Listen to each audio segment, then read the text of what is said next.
Hi guys, happy Sunday. So ayan guys, sa email natin, meron nagpapatanong. And payo, sabi niya is, paano ba malalaman kung nandidiri sa'yo ang asawa mo? Okay? Kasi ultimong paghalik or kisapis niya bago siya pumasok, ayaw, hindi nagpapatabi.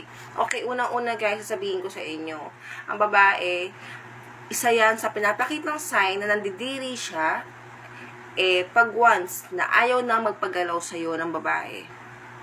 Pwedeng may nagawa kang kasalanan, pwedeng ayaw niya na. Kaya yan, nagpapakita ng mga ganyang senyales na hindi na siya naakit sa'yo. Isa yan sa nagpapakita na ayaw niya na sa'yo. Nandidiri nga siya guys, di ba? Ayaw nagpapatabi niyan, ultimong hawak, ayaw madaplisan ka lang, madaplisan mo lang siya, ayaw niyan, ultimong pag once nagkasalubong kayo, madikitan mo lang yung balat niyan, ayaw niyan, iwas na iwas yan. Lalo na ay magpatabi niyan sa kama. Yan yung mga sign na nandidiri sa'yo. Ultimong kahalikan mo lang yan, papaalam ka, ayaw niyan.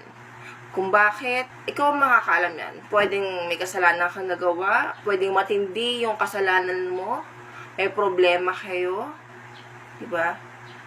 Ayan yung mga pwedeng rason kung bakit ayaw niya na or nandidiri. Sabihin natin, ganito, sa personal naman, sa mga is, hindi ka naliligo, hindi siya na-attract sa amoy mo, yung itsura mo, pwedeng yun, di ba? So, ayun din guys, yung isa sa mga reason kung bakit pwedeng may problema kayo, malaking problema, or hindi na talaga siya na-attract sa'yo. Kaya ayaw na ayaw papadikit sa'yo, nagpapadaplis, magpapatabi. Okay?